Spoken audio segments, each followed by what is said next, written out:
Now, we can't end the evening on this thoughtful but somewhat sad note. We got to do something happy. And from the point of view of a professor and an administrator at a university, one of the most pleasurable things that we do is to deal with our students, current, past, or future.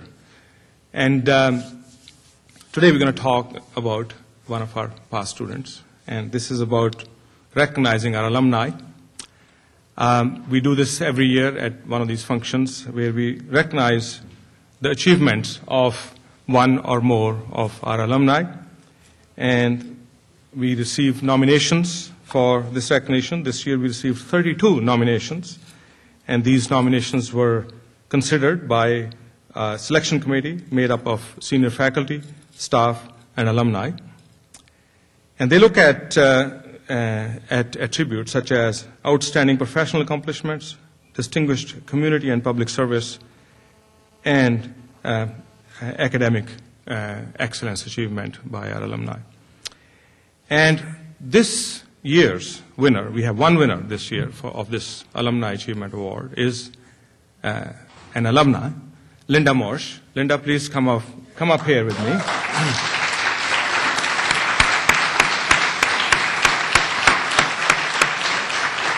And Betty, you have the award somewhere. Sorry? Patty is gone to get it. It's not a very long drive to Waterloo, so she'll be back soon.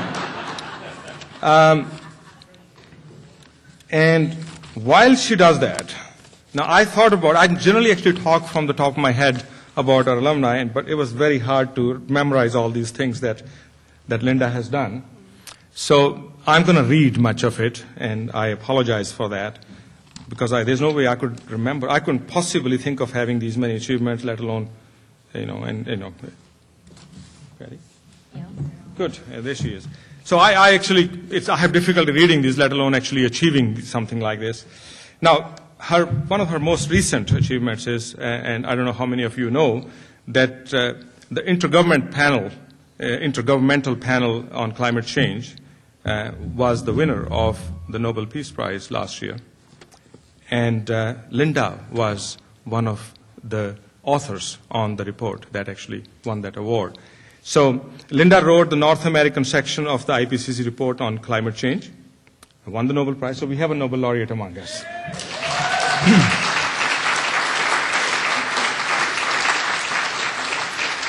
And she's been involved for many years on research on impacts of climate change, especially on water, and in the water area, especially on Great Lakes. She focuses on assessment of climate change as a senior impacts and adaptations researcher for Environment Canada in their Impacts and Adaptation Division, which is actually located within our Faculty of Environment. And she focuses on the impacts of climate change on water resources and wetlands in Canada through collaboration with the Faculty of Environment, and through co-supervision of students and being involved in our educational enterprise. She has led a U.S.-Canada climate change impact assessment in the Great Lakes and was the federal co-chair of the Canadian Council of Ministers of the Environment Task Group, reporting on the effects of Canada's climate on nature and people. She participated in the 4th assessment of the Intergovernmental Panel on Climate Change. From 1992 to 1997, Linda was the Canadian lead for the binational Great Lakes St. Lawrence Basin project on adaptation to the impacts of climate change and variability. She was the lead author for the water chapter of the Canada country study and the contributor to the wetlands chapter of the IPCC report. Recently, she was the federal co-chair of the Canadian Council of Ministers of the Environment Climate Change Indicators Task Group that produced the Climate, Nature, People Indicators of Canada's changing climate. She was also a a member of the steering committee and co-author of 2 chapters in Environment Canada's Threats to Water Availability in Canada. I could go on, actually. The list continues on many of those things, but this gives you an idea of the kind of things Linda has done.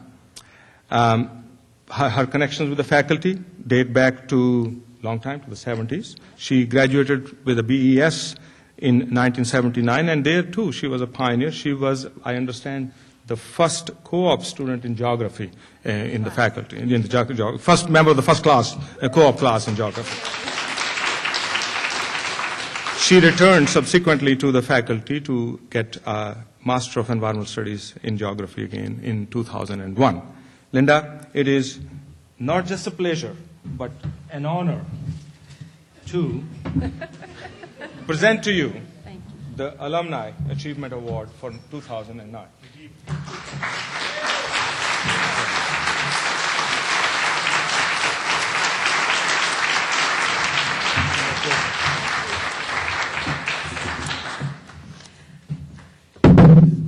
Thank you. I just wanted to say a couple of words. First of all, I'm deeply honored and also humbled to receive this award. It touches me greatly. And I'd like to also acknowledge, I guess when you have time to reflect age, being a boomer, being older, you have time to reflect on your time at university and what it really means to you.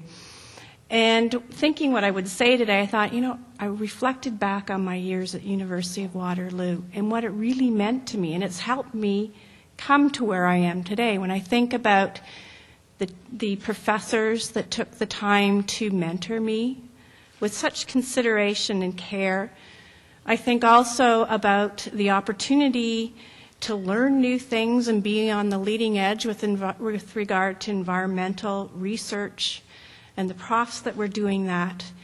And then also being part of the co-op, first co-op class. 32 of us, I think, went through, profs who, and also Mac McMartin, for example, who had the vision to help us get jobs that actually helped us translate the theory and the ideas to practical work on the ground. And I really want to thank the faculty for how well they prepared me for starting on my career in the environmental field. So thank you very much as well. Thank you.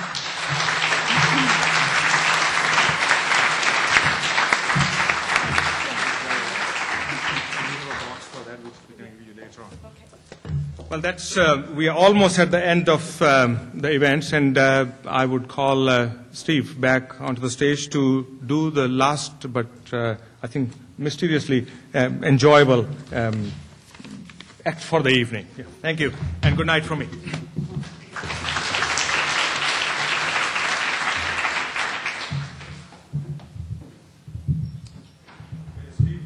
I'm ducking down. Actually, I'm trying to find the gifts, actually. There we go. The last thing I have to do tonight is to do a few thank yous, but first I have to do business card draws for prizes, which is great. And first of all, as I sort of look up in the sky, here we go. Michael Curry has won one of our prizes tonight. Is Michael still with us here tonight? We will make sure that Michael gets the award, actually. No. I'll let... Dave, what do I do here, man? Draw another one? I decide? All right, Michael lost out. There we go. Boy, am I misplained to do if he's back at the wash or something like that. All right. Emily, you won.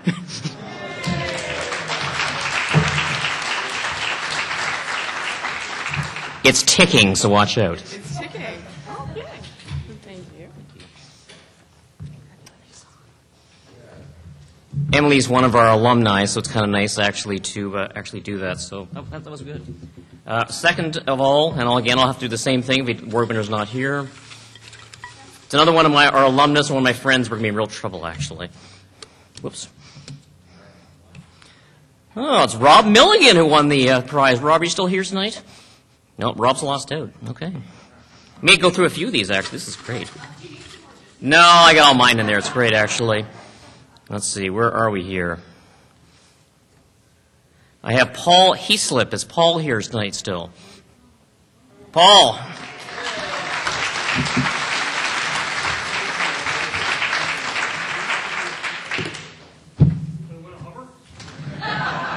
Yeah. Thank you, sir. Thank you. All right, that ends the awards. The third prize, in fact, was going to be 45 minutes for me for more speeches, but nobody wanted to hear that. That's too bad, actually. I actually just about to wrap up tonight, actually, to thank everyone for coming, especially our alumni and student volunteers. We do have refreshments, apparently, that will still be available sort of until the close here. James Howard Kunstler will be around, actually, for a while. If you have bought books, you can have them signed or interact with James for a little while, and we'll take them back to the hotel or at least make sure he ferries them back. And with that, ladies and gentlemen, thank you very much for coming tonight to share in sort of, again, my Christmas gift and New Year's gift and everything else out there, which is really great. That closes it. I'll be around, of course, as well, and I invite you to stick around or to depart as needed. That ends our program tonight. Thank you to all of our guests. Thank you very much.